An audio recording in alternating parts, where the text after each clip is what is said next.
They agree with the proposal of PIDEA to conduct mandatory drug testing for grades 4 and above. 51%. 51% of Filipinos apparently agree that they support the PIDEA's proposal for a mandatory drug testing to be conducted among grade 4 students and above. I think that's a good idea because at least the parents will know whether or not their children are addicted or being used in the drug industry. But currently kasi sir, the law only allows mandatory random drug testing for high school and tertiary students. So, kailangan po ng amendment dun sa RA 9165. So, with this survey result, will this push the palace to actually support na i-amend yung law to accommodate yung ganung change na gawing mandatory for grade 4 and above yung drug testing? If there is a need for that, but I don't think there is a need for that because that is for the benefit of the family. I think all parents would welcome that. I will welcome it as a parent. Thank you. Follow-up, Severina. So what could be the basis? Although the families would welcome that, pero what would be the basis of conducting such a drug test among the children? There is a drug menace in this country that will be the basis. Parents patriae doctrine is another. Police that the power. state is responsible for the safety of the citizens in a country. Follow-up, Severina. Other issues? Still on drugs, Ralph? Sir, ano naman pong comment niyo po dun sa same survey po, sabi po dun na the satisfaction po ng Filipinos dun sa drug war ng administration remained very good po. That is expected because at the inception, the president believes that the majority of the Filipinos, or if not overwhelming majority, supports his drive against drug and criminality as well as corruption. Thank you, sir. Question NPC, Nestor? Good morning, sir. Good Sir, morning. President Duterte previously said that he was disappointed with the slow Yolanda rehabilitation. You mentioned in your statement yesterday, citing data from the National Housing Authority, that only around 100,000 out of the 200,000 permanent housing projects were completed. Hindi po ba masyadong mabagal ito, sir? And what is the marching order of the President to concerned government agencies? Not necessarily. In my statement, I said that there are certain constraints, like you have to look for titled lands to build houses for them. You have to look at the place where the people may need certain services that are not there. So it takes a little time. But certainly the government is doing its best. So when do we see these housing projects to be completed, sir? Because it's been 5 years since Yolanda devastated Visayas. Is the President or the government has a timeline for these housing projects to be completed? It's ongoing. It's ongoing. We don't have a timeline, sir. When do we expect this to be fully completed?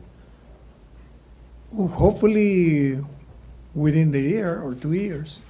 Depends on the situation, as I pointed out in my statement. Okay, sir. Thank you, Nestor.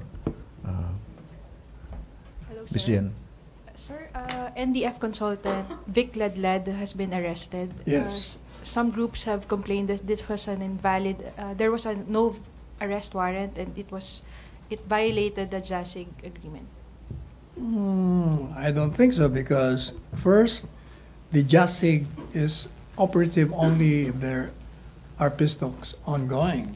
But that has been terminated by the proclamation of the President on November 23, 2017. Secondly, the crime of rebellion is a continuing crime, and therefore no warrant of arrest is needed for that. Follow-up. Sir, so other consultants covered by JASIG can be arrested by the government since there's no more peace talks? Yes. So sir, regarding din sa question ni Ate Jen, Yes. may update na ba regarding dun sa paghuli dun sa iba pang consultants na as a result of na cancellation ng peace talks, kailangan silang huliin ulit. May update na po ba doon? No, there is only one update with respect to Okay. Ladlad. Thank you. Badet? Sir, on the Q3 GDP po, it slowed down to 6.1%, sir. So what is the palace reaction to this? And the Q3 GDP growth at 6.1% is said to be the slowest since Q2 2015 po, sir. So how does the palace take this po? Well, as explained by the Department of Finance and our other economic managers, the situation is improving. The inflation rate has plateaued, and there is no other way but down. Given the fact that the government has undertaken measures to neutralize the inflation rate, like flooding our country with food supplies, rice, and others. And if you have noticed, prices have started to come down. Sir, yung statement niyo po na there's no way to go but down, sa inflation po yun, sir? Yes. Okay. But sir, on the Q3 GDP po, although that we are still one of the fastest growing economies po, does the palace see this as, is the palace disappointed about the Q3 GDP growth po, sir, at 6.1% po? Or are we satisfied about it po? Well, apparently the economic managers they have not made any statement regarding that. I'd rather let the economic managers make a statement on that aspect. Okay, sir. Thank you po. MPC question. Christine? Sir, back to Vic Ladlad issue. Will his arrest parang signal that the government now intends to arrest the other consultants? I think that there has been an announcement by the president even last year about the arrest of these people, given the proclamation that the peace talks have ended. Mm-hmm. So it's just like a matter of acting on that Yes. statement made made last year. Yes, ma'am. Tapos on the issue of the PIDEO proposal to what's this? The mandatory testing. Wala bang vina-violate na anything in the law by subjecting these children to mga drug testing? I don't think there is. Like As I said- privacy or like privacy? As I said, I don't think a parent will disagree or oppose that such an idea. As a parent, I will want it, because we will never know how our children in schools would be influenced or used by persons outside of the family. So, like yung sa Baguio, there's this school that parang there should be pregnancy testing for the students. Is this something na... So what do you think of this, sir? I think the reason behind it is that from what I gather, the schools are alarmed that certain laboratory equipments might affect pregnant students. So it's more of a healthcare. So it doesn't violate Concern. any law, sir? I do not think either. If it's precisely for your health, why should it be violated? Okay, sir. Thanks. Thank you, Christine. Cedric, then after Cedric, Henry, and to be followed by Nestor. Good afternoon, sir. Sir, you said that the supposed weather stations in the three contested territories, it needs verification pa. But Senate President Soto said that there was in fact he believes that there is coordination between China and the Philippines with regard to the construction of the supposed weather stations, sir. Why do you think, sir, the two different statements, sir? I do not know the basis of Senator Soto's statement, but I would defer to the Secretary of Foreign Affairs. As far as I know, coming from him, he is validating that news story coming from abroad regarding this particular claim by the Chinese government on these weather stations. So would you say, sir, that there is no truth to the to what the Senate President said, that there was coordination between the two countries? Oh, I don't know about that. I have no personal knowledge. As I said, I do not know what is the basis of Senator Soto's statement. He may have some information that I do not know. Sir, let me just get your reaction also. Senator Soto said that there were high level talks between China and the Philippines, where apparently China recognized, or high level top leaders of China said that it recognizes that some of the disputed areas are in fact belong to the Philippines, sir. Can I get your reaction on this? Again, as I said, I will defer to the Secretary of Foreign Affairs. It's his turf. He knows better than I do on that aspect. We'll have to wait for an official statement coming from his department. All right. Thank you, sir. Thank you, Cedric. Henry? Good afternoon, Secretary. I understand the President will have a meeting later with the IPs Yes. indigenous 2 months, people. May we yes. get the agenda, sir? Anong pag-uusapan? If we may, please. All I know is that they will be there this afternoon, and I'm going there too. It could be a courtesy call. Well, wala naman pong In the immediate. advisory, there is no mention of any purpose. Any immediate or emergency concern regarding the problem of IPs that the President needs the attention on? Well, there has been a continuing problem on the nomads, as we all know. Perhaps one of them could be taken during the courtesy call. And also, on the meeting, nandun din ho yung mga miyembro ng security cluster, like the DND, AFP, PNP, and DILG, right? I am not sure about that because, for instance, DLG Secretary Anyo was flown to Boracay already. Mhm. And the DND chief is in Indonesia for an official meeting with his counterpart. Yung problema sa NPA, sa mga lumad, isa ba ito sa pag-uusapan mamaya? Perhaps it could be one of them. As I said, there is continuing problems with respect to them, so anything that concerns them should be appropriately and properly discussed during the meeting, especially if they raise it with the President. Anong mabigat na problema ng mga lumads, IPs sa mga NPA nowadays at kailangan na ang Pangulo ang humarap sa kanila? Well, for one, what I know is that the nomads are being dislocated, and the NPAs are taking advantage of the situation, trying to recruit them against the government.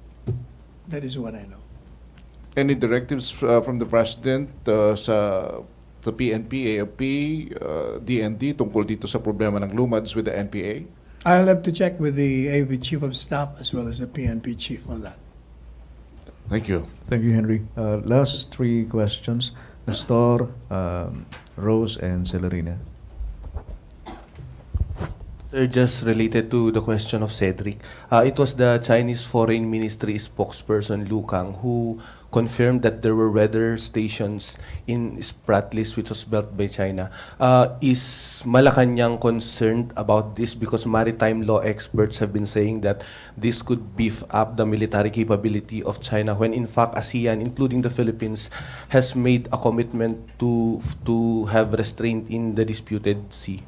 Until such time as we have validated the claim, I don't think we can make any response to that. We will wait for the official finding of the TFA. Is the pronouncement of the Chinese Foreign Ministry spokesperson not an enough validation that there are indeed weather stations in the disputed sea? It is in our own interest to validate any claim, whether it's for or against this government or for or against their own government. So what kind of validation is the government doing, sir? We'll have to look whether it's true or not, and then we will make our move diplomatically. Look in terms of, do we have the satellite capability, sir, or are we sending our Navy there to see if there are indeed weather stations? That's for the DND to explore what kind of method they will undertake in order to validate such claim. But once the government validate this, what will the Duterte administration do, sir? If indeed we have validated that there are indeed weather stations, what will the government do? As I said earlier, we will file a diplomatic protest. Last na lang, sir, related to that, since you had the cabinet meeting last Tuesday, and Yes. this is the last cabinet meeting before the visit of President Xi Jinping, did the President discuss any issues or concerns that the Philippines might raise during the visit of the Chinese President? No, it was not part of the agenda. So what, aside from drugs, what were the other agendas discussed during the cabinet meeting, sir? Well, we talk about national security. We talk about the build, and other matters, but not that one. Salamat, Nestor. Last two questions. Rose. Mike, please. Yun. Wala si Ina, wala si Maricel. Wala yung mga... okay sila. Secretary, on the provisional major telco player po, Yes. Senator Pangilinan is questioning why there is only one qualified bidder. And he said, bakit po si Dennis Uy? He's questioning the expertise of Dennis Uy sa telco industry, and dapat daw po ay maingat ang pamahalaan sa pakikipagkontrata sa Chinese firm dahil po merong possibility na magaya sa CTE NBN deal na may irregularities. There are legal requirements for the entry of a third player. In the preliminary screening, that particular corporation of the person you mentioned, Dennis Uy, has passed it. From what I gather, the other bidders lack certain requirements. That is why that particular corporation won over them. But there is a provision that says those bidders who are not satisfied can appeal to the committee. Rose, follow up. So, yung government po mismo is vouching for the integrity and credibility of the qualified bidder, lone qualified bidder. For as long as they follow the legal requirements, then the assumption is that they are qualified. Doon po sa natitirang kasi 'di ba nagbigay ng ultimatum si President na November dapat meron Yes. ng third major telco player. So hindi ba na-sacrifice po yung integridad ng yung pong quality ng pagpili ng mga bidders? Not really, because precisely there is a bidding process and all the bidders have to go through it. If one or two of them have not satisfied the requirements necessarily, one of them will have to win over them. And then again, as I said, there is still a remedy for them. They can appeal and point out why they should be the ones chosen by the committee. Thank you. Yes, sir. Ihahabol lang natin yung yung in connection doon sa sa topic doon sa telco. Cedric, telco sa'yo, telco. Kay Celerina, ano ba yung topic, yung question? Later. Sa telco muna, Cedric, pagkatapos one last kay Henry. Sir, hingan ko lang kayo ng reaction, sir. Kasi may mga commentary from some sectors na apparently yung daw closeness ni businessman Dennis Uy kay Pangulong Duterte ay medyo suspicious daw kung bakit nakuha niya itong third telco slot. As I understand, sir, malaki po yung naging contribution or donation ni Mr. Dennis Uy during the campaign of then Mayor Mayor Duterte, sir. I think it's a baseless baseless assumption, because given the character of this president, it's far-fetched. As we all know, relationship, alliances, friendship do not matter with this president. What matters to him is you follow the law and I'll be with you. You don't follow it and I'll be against you.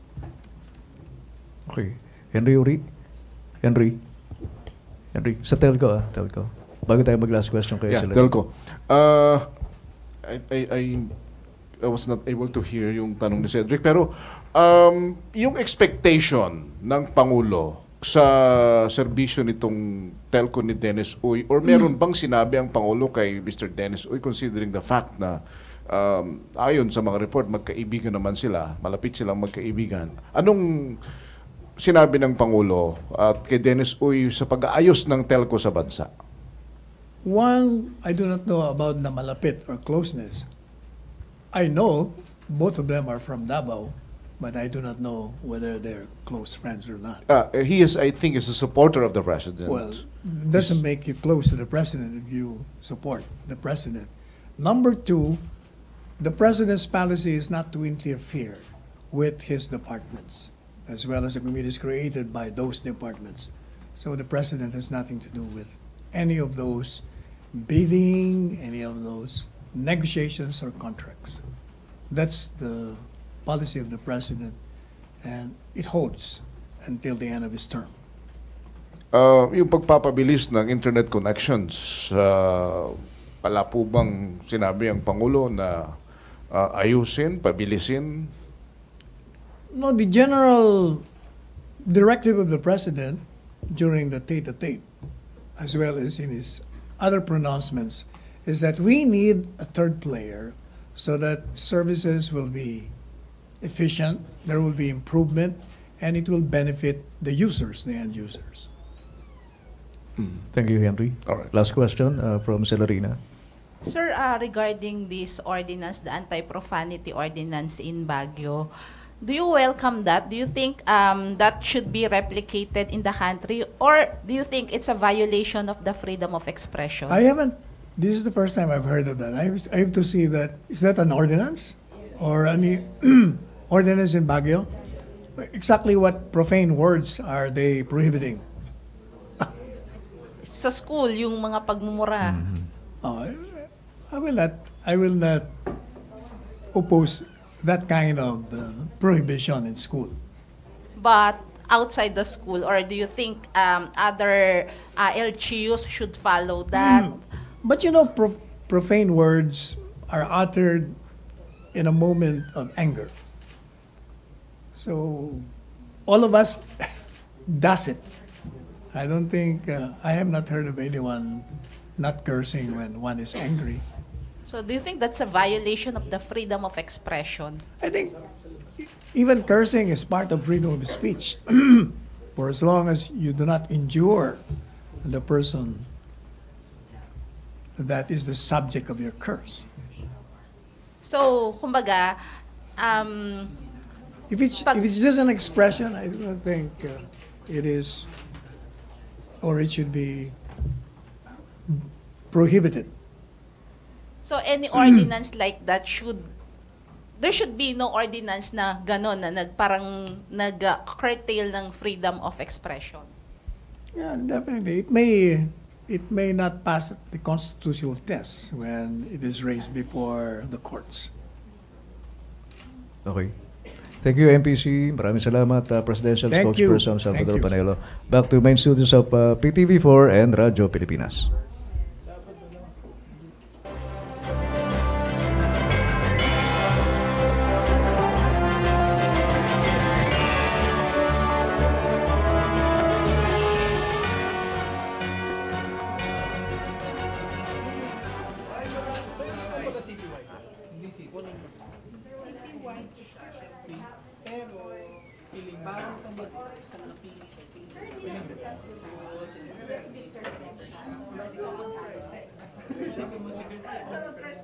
Pag pumunta si Pangulo doon, dapat walang